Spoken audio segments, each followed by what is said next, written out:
What is up, everybody? Welcome in to No Straight Answers. I'm Alexis Jade. New setting, new location. I'm actually still in the same house, but I'm on the floor of my living room. So anything going on in the background, I didn't actually check to make sure this was all clean before I started this. That was my bad. I probably should have done that. So if it's a bit chaotic and disgusting looking, I apologize. It's not cleaning day. Haven't cleaned yet. Also, if you see some hairs, I have 2 cats, so just ignore any hairs you might see. I definitely just saw my Qdoba order get delivered, so that's going to be sitting there for a minute because I should have thought about that before I hit record. Oh well. So I thought I'd take you to the location where I have my thoughts. Now, most people probably have their thoughts on their bed, which of course I do, and I have a story for that, by the way. Most people have their thoughts laying in bed or sitting on the couch or whatever. I have mine on my floor. If I could record this podcast, put the camera on the ceiling and record it from my floor, I 100% would. I lay on my floor all the time, right here, this spot right over here, right in this general area. I will sit there and I will lay on the ground and I will think. Now, I do have OCD, so I do have a tendency to overthink and obsessively think about many different things, but I just like to lay on the floor and have my thoughts. And so I thought, pun intended, I thought, why not have my thoughts on the podcast where I typically have my thoughts anyways. So that's what we're doing. Now I have a lot of thoughts all the time. And I decided that normally these podcasts, I've been kind of scripting them, not necessarily, but things like the Zelena podcast, obviously I planned out script wise because there were certain things I had to talk about that otherwise I would have forgotten about. But other topics I've also kind of scripted, and I kind of really don't like doing that because I don't feel like I'm really doing the podcast I want to do when I'm getting my thoughts out there. So instead, I'm just going to yap. Some people like it when you yap, some people don't. And I've decided I'm going to yap. And if that's not your thing, sorry. The podcast is from now on going to be Alexis yapping sessions. So I hope you enjoy. And if you are familiar from the spaces on Twitter and you know Alexis story times, we're going to have plenty of Alexis story times because unfortunately things just always happen to me. But they do make for really good stories. For example, I was hit by a car yesterday. That's a true story. I have a bruise on my thigh, which I'm not going to show you my thigh because I'm insecure about my legs. But I was driving to the grocery store yesterday and I seen a dog just wandering in the grass. And I was looking, didn't see an owner. And I was like, hello? So I put my car over to the side of the road, throw on the hazards so people see my car sitting there. And I'm like, where's your owner, buddy? And I'm looking around, don't see an owner anywhere. So I get out of the car and I'm trying to get the dog to come to me because then instead of going to the grass further, he decides to run to the middle of the road.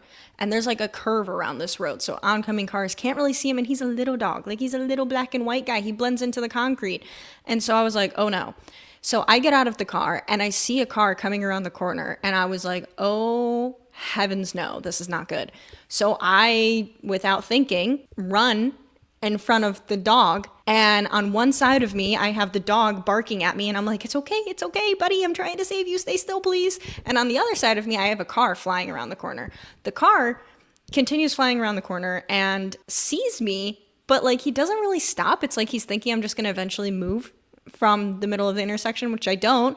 And eventually he stops, but he brakes extremely last minute, and he does in fact hit me with the front of his car to my thigh. Now, I was fine. It wasn't that big of a deal. It's not like he hit me. He kind of bumped me. Okay, so I have a bruise on my leg, but it's really not that big of a deal. And I found the owner and I was like, yo, your dog was just in the middle of the street. And they were like, oh, so... Unfortunately, I don't think the dog has great owners, which I don't really love because they didn't really seem all that fazed that their dog kind of just ran away for a second. But to each their own, I guess. But yeah, I almost got hit by a car, or I did get hit by a car trying to save a dog. So that happened. The other week, someone tried hijacking me, which maybe I'll save that story for a different day because this isn't meant to be just a series of story times. But if you guys want to listen to that, let me know and I'll tell you about when I almost got carjacked because that is a crazy story. It is so good. It's such a good story. Weird things just happen to me all the time and I'm not really sure why. And lately I've been having these crazy dreams. I dream a lot and I don't really know why I dream a lot. I don't know why I have these past few months I've been having vivid dreams all the time, nonstop. Last night I had a crazy dream. I had a dream that I was in one of my childhood homes. I've had a few. And the house was filled with everyone I care about. Friends, family, everyone I care about. And I was like in there and I started getting really overwhelmed and really anxious. And I started getting overwhelmed and anxious about like relationships that I had with the people in there, with stuff going on in my personal life. And so I was like, I gotta get out of here. I need to leave. I need to get air. I need to breathe. And so I walk out of the house and I'm barefoot. And it's downpouring rain, like just torrential downpouring rain. I just walk out there and I don't know why the barefoot part sticks out to me. It's just like in my dream, I remember looking down at my bare feet and thinking like my toes like splashing in the puddle in the rain. And I walk to the driveway and there's a man standing there and I get there and it's my grandpa who passed away 2 years ago. And he's standing in the driveway, just standing in the rain. And I walk up to him and stand next to him and he's just kind of like, what's wrong? And I was like, I'm just really overwhelmed right now. Like I'm really stressed out. I have a lot going on. He like stood there and just talked to me and like let me rant and then gave me some advice and then he disappeared. And I don't believe in God. I don't go to church, but that was weird. So if anyone knows anything about dreams, I do like believe in the universe. So like if anyone believes in anything, honestly, I'm open to any theories. Let me know your thoughts in the comments, please, because I would love to know what that dream meant, because of all the dreams I've had, that one felt the most symbolic of something. And it was very, very bizarre. I woke up this morning just like, whoa, I like just talked to my grandpa. Like, it was so weird. If anyone knows anything about dreams, please feel free to throw in the comments what that dream possibly could have meant. This wasn't actually meant to be story time and telling you about my dreams, but that just kind of came to me because, like I said, we're in my thinking corner. So I come here and think, and this is what happens. You're welcome. I was having a conversation the other day with some friends, and we brought up the JoJo Siwa situation, and they were like, did you guys see the stuff going on with JoJo Siwa? And we were all like, yeah. And we kind of got into a little bit of a debate because one of my friends, tends to play like the devil's advocate, give it another perspective, which is always fun. It always adds to conversation, makes things a little bit more interesting. And she was kind of basically giving the perception, which, okay, wait. If you don't know the JoJo Siwa situation, it's basically that, she was dating this, I think, Australian soccer player. JoJo went on the show Celebrity Big Brother UK, and on the show she meets this dude. I don't even know his name, to be honest with you. She meets this dude, and who must be famous in the UK because I ain't got a clue who he is. She meets this dude who basically she kind of starts having a thing with, like they're cuddling in bed and they're like being kind of flirty, but she's all, it's platonic, and everyone's like, okay, sure, JoJo. And then the show wraps up, they have the cast after party. The girlfriend from Australia flies all the way to the show wrap party thing to see JoJo, and I guess behind the scenes JoJo dumps her. The girl flew all the way from Australia and gets dumped. And now JoJo is publicly dating this dude from Big Brother UK. I personally don't know what to make of it. I think it's super bizarre and super weird and also super kind of like not cool. My friend was giving the devil's advocate side, basically saying, well, the girlfriend knew that JoJo had this reputation because she dated Avery. And she knew, who was like a TikToker, if you don't know who Avery is. And she was like, so she had to have known that JoJo was like this and that, she had issues with cheating in the past and all this other stuff. So like she didn't see the red flags. And we were like, well, that's not totally fair because she only knew one side of the story. But now this is all public. Like that was kind of a she said versus she said situation. And now this is a situation where you see it play out. And you see her publicly like dump the person and now go out and start dating this dude that she literally flirted with on live television in front of the whole world. So it's all kind of out there in the open. And then she was like, well, I wouldn't have flown out if I was the girlfriend. I would have never gone out to go see her. I would have been like, that's it, I'm done. Then we started getting into that's like where the debate started. It was people saying like, okay, well then you are heartless because how would you not want to fly out? And she was like, no, if someone does me dirty, like I don't need to go out there and see you. And then that's when I was like, well, I'm kind of a lover boy, lover girl, what have you. Because I would have my ass first flight over there. Like if it was going, I guess if roles were reversed, it'd be like, I don't know, flying to the UK, flying to Australia, wherever I had to go. Like, I'd be on the first freaking flight over there. Oh God, my toe, my whole leg just went tingly. Ah. Anyways, first of all, in terms of the JoJo situation, I just think it's crazy. And I think the conclusion we came to is that it honestly just lacks respect. And the question was asked because basically we were saying, I think it's just respectful that if you are dating someone new pretty soon after getting out of a relationship, it's probably respectful to not be posting it and not be talking about it and not, just out of respect for the other person, or reaching out to him and being like, hey, so like, I'm dating this person, like blah, blah, blah, blah, blah. My other friend was like, well, you're not obligated to do that, which is true. And she was like, but also, how do you know then when's the right time? Like, when is the right time to say I'm dating someone new, or when is the right time to post, or anything like that? So we kind of got into a debate of two things. Of one, of like, okay, well, when is the right time after a breakup to start posting a new relationship? And two, like, would you actually fly over there? And obviously my answer was yes. I think so. I'm not someone who posts on social media. Okay, here's the thing. I do post on social media quite often because I have to, because I make content, but I don't love social media. I actually really dislike social media. And I don't enjoy taking selfies. I don't enjoy posting pictures of myself on the internet, but I kind of have to because I'm doing this. Yeah, I don't know. I'm not someone who likes to post the person I'm dating on the internet. That's not to say I don't like to show them off, but to me, it's something sacred. And sorry, this is going like 7 different directions. But this JoJo Siwa conversation, this is like how my brain works. So sorry for sporadic topic changes and jumping back to old topics, because this is how my brain works.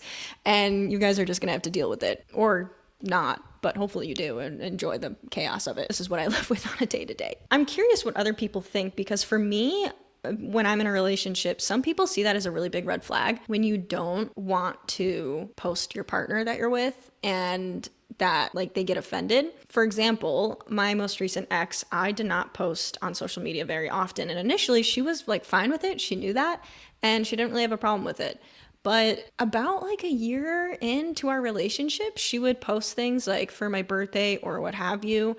And she started making these like comments here and there of, well, you don't really post me anyways. Or, well, all you posted was a happy birthday message on your story. Like, you didn't even make a post about it. And I was like, yeah, because I don't do that. Like, that's not something I do. And she started to get really offended by it. And first of all, I was like, one, why didn't you tell me this sooner? But two, I don't like to do that. Like, in my opinion, on one hand, I'm like, if I'm dating someone, obviously I find them attractive. I think they're the bomb diggity. So I want the world to see, and I want to be like showing off, hey, look at me, look at my partner, she's freaking awesome. I guess it could be a guy too, but that's typically not the case with me. Yeah, I'm usually like, I would love to show the world, but I'm also not that type of person, because I also view relationships as something very, very special to me. Like, if I'm in a romantic relationship, I don't like, I protect it. Put it that way. Especially now, as my following has slowly begun to grow, I feel even more protective of it, of not wanting the whole world involved in everything I do. Like, of course, at some point, you guys don't know if I'm dating someone. I'm not. Spoiler alert. But if I started dating someone, you probably wouldn't know for a long time. And if you figured it out, it would be through little breadcrumbs or something on accident. But I probably would not be posting very often the person I'm dating, because I just, for their own privacy, for the sake of their own lives and everything else, and for our privacy as a couple, I just feel like the world doesn't need to know. And even if I didn't have like a following slowly growing, I would still feel that way. Like, I just am not someone who wants to be in a very public relationship. However, there are people out there that love posting it. And there are people out there who feel, in today's day and age of social media, that if you aren't posting your partner on social media, that's a red flag. And I can understand that perspective. Like, I truly can. I can understand why some people would feel that way or be offended or be like, ooh, that's kind of weird. Why are you trying to hide it? But for me, it's a protective thing and it just makes me super, yeah, I just feel super guarded about it. But I think it's an interesting conversation to have, especially when you start dating someone or like you get to that stage where you start dating and you're kind of like, hey, just as a forewarning, like I don't post my partner like that. Like I don't really do that. Maybe it's a good conversation to have. I don't really know. And I think vice versa. I think if someone I was starting to get into was like, oh, I want to post you everywhere and blah, blah, blah. On one hand, because I'm already on the internet, I wouldn't care that much. But I wouldn't want to be doing like all these couple TikToks and like I wouldn't want the relationship to be, I don't know, like a focal point of the social media. That would make me uncomfortable. I'm like open if someone I'm dating is more posting like that, but I don't want to be the focal point of someone's Instagram page. You know what I mean? But everyone's different, to each their own. And for me, that's just my perspective on it, to be honest. Something else the JoJo Siwa conversation also got me thinking about was we started talking about how, you know, JoJo Siwa had the pattern and blah, blah, blah. And it was like, if someone's talking about, because apparently the girlfriend was saying, ex-girlfriend was saying how JoJo was talking about marriage with her and blah, blah, blah, blah, blah. And we were saying how the one friend was saying is someone was talking about marriage with me and then they went and did that on national TV, I would be like, that's it, we're done, breaking up, whatever.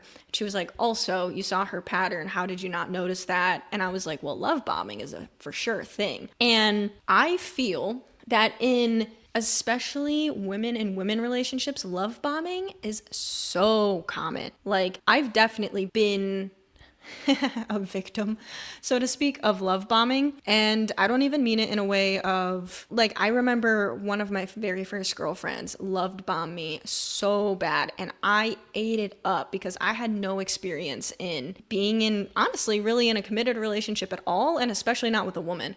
And when she started love bombing me and she was talking about how like she was saying she was in love with me, I actually vividly remember the first time she texted me that she's like, I think I might be in love with you.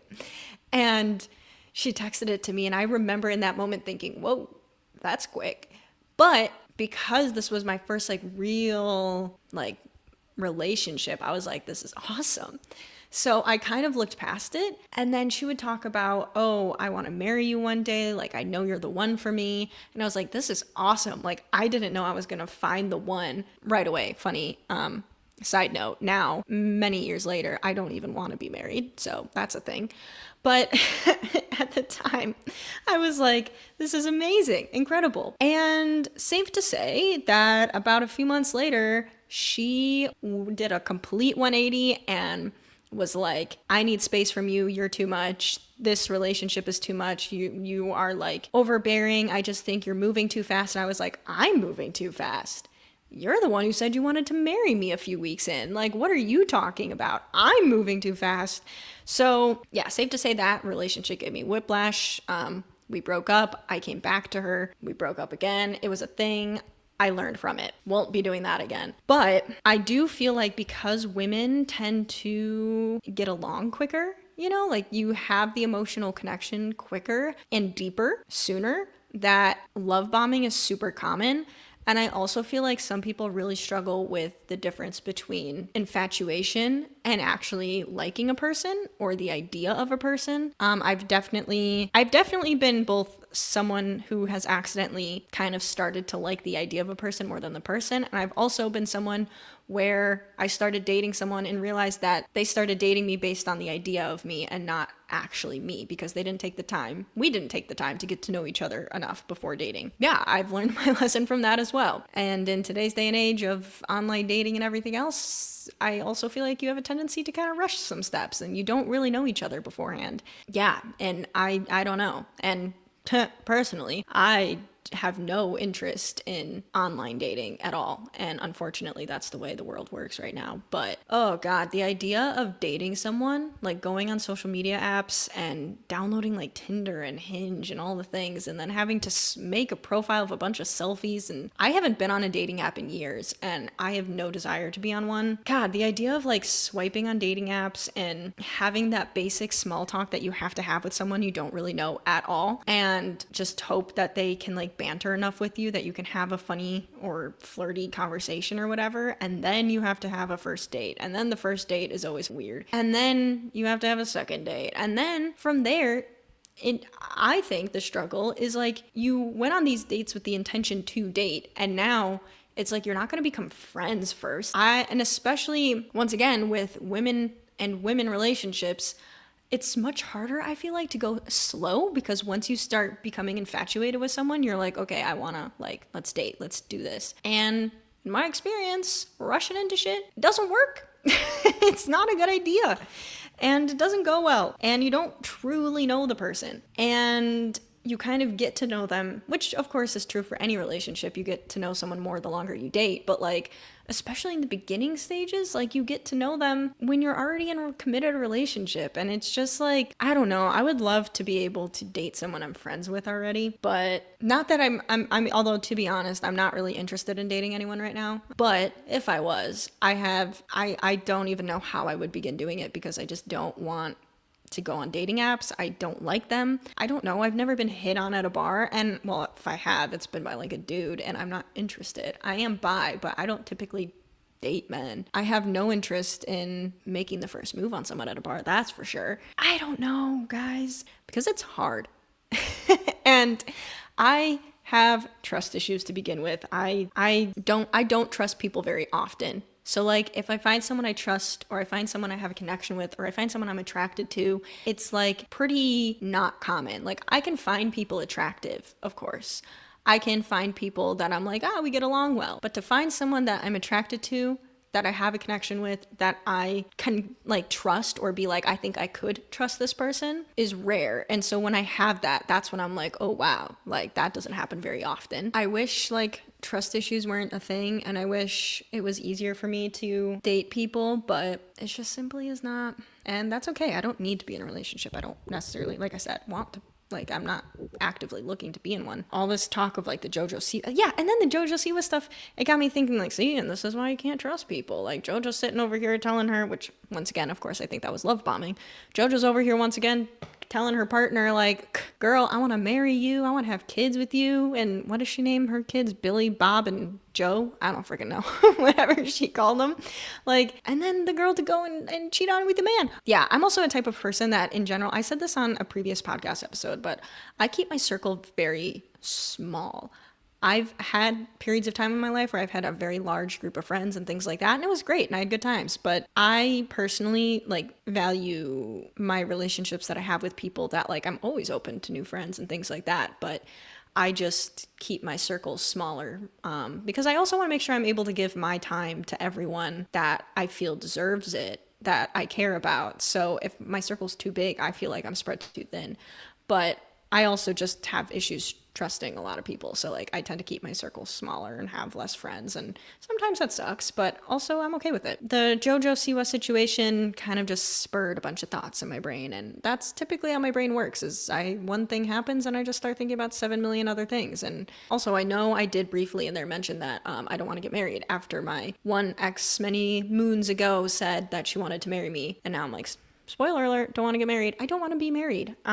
So that's a thing. But yeah, I don't want to be married. I don't really have an interest in getting married. Now, if I was dating someone who was like really keen on it, I'd be like, okay, fine, I can do it. But it's not really something I want to do. I've never been someone who's dreamed about my wedding day. I've never been someone who's been like, I just can't wait to get married one day. That's just never been my thing. And the idea of marriage kind of freaks me out, in the sense of like, I don't know. I haven't had very many examples. Oh, I just itched my face, and I'm a little sunburnt, so it's leaving like streaks on my face when I touch my face. Anyways, yeah, I don't know. The idea of marriage is just something that I think is, to pull it's a social construct card. It kind of is.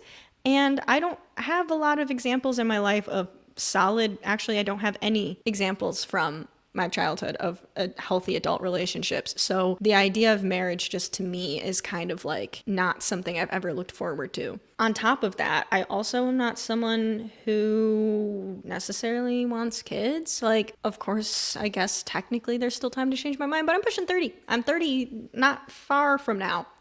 And I do not see kids in my future. I think kids are adorable when they're not mine. And I have 5 younger siblings. My best friend just had a baby, and I think it's the cutest thing on this planet. But I don't want kids myself. I want to do too many things. I want to travel. I want to be with the person I'm dating and just like enjoy life together. And I don't know if I can see that life with kids. So I'm not someone who really sees marriage and kids in my future. So that's also a thing. Is a fun fact about me that I think about from time to time, not necessarily because I debate if that's really true, more so because I think about my future. On one hand, I don't really plan out my future. I think anything can happen. There's a lot of uncertainties in life. And, you know, when people are like, where do you see yourself in 5 years? And I'm like, hell if I know. Hopefully alive. Yeah, I don't know. I'm just not someone who like really plans for the future like that. Of course, I have goals. I have ambitions. I have ideas of where I hope to be in 5 years, but like I've been through enough life at this point and a lot of stuff to know that life comes at you quick and it will throw you curveball after curveball after curveball and you will not see it coming. And you have to adapt and you have to make changes and you have to roll with the punches. And that's what I do in life. And honestly, I'm okay with that. Like, I'm okay with not always knowing my next step or having a curveball thrown my way and be like, okay, now we adapt, now we change. Because it's also led me to places in my life I didn't think I would be, or it's led me to meet people I didn't think I would probably meet if some things in my life went the way I thought they would have. So I think that's the beautiful thing about life. But that being said, sometimes I lay here and think like, okay, so if I'm not getting married, if I'm not having kids, what does life look like for Alexis at like 40? I don't know. I have no freaking clue. Honestly, I think that opens the door to so many more possibilities. And I, of course, can have goals and ambitions along the way on that journey, but being open to whatever may come my way, I think is a super fun way to live. Personally, and that's not for everybody, but that's the way it is for me. Future Alexis was to say, guess what? In 5 years from now, you're living in another country. I would be like, sick.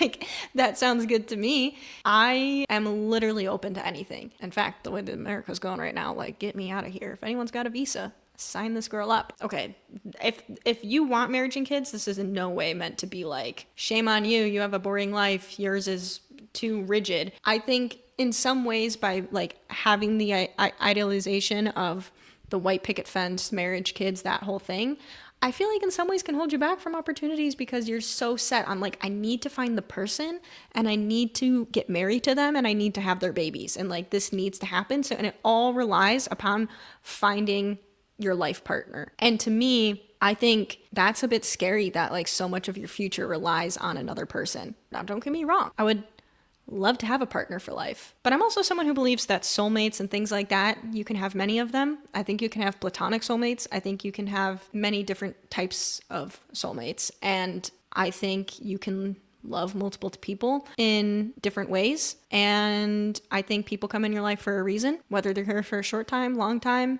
who knows? But I do think you meet people when you're supposed to, how you're supposed to, and what you do from there, I guess, is up to you. So I guess in that way, I kind of believe in soulmates, but as romantic as it sounds, revolving your life around like meeting your soulmate and living out your life together, I think it's a bit like I don't want to live my life waiting for my life to happen because I need that person to come in my life to make it happen. Life is crazy and you just never freaking know. And sometimes I lay on this floor behind me and I stare at the ceiling and my mind has 1,000,001 thoughts. And sometimes it all stems because I'm thinking about a conversation that I had with my friends about JoJo Siwa. Also, my Qdoba is still sitting there waiting. Oh my god, I need to eat my dinner. Anyways, I appreciate you guys all for watching and listening. Please like this video on YouTube if you're watching on there. And if you're on Spotify, then rate it 5 stars or whatever you do so other people find it. And I hope you guys enjoyed today's podcast episode. And if you like this type of vibe, let me know because I'll do more of them. And trust me, I could yap and rant for days. And I have 1,000,001 stories that I could share as well. So if that's your thing, let me know. I'll talk to you guys soon. Thanks for watching. This is No Straight Answers. I'm Alexis Jade. Bye.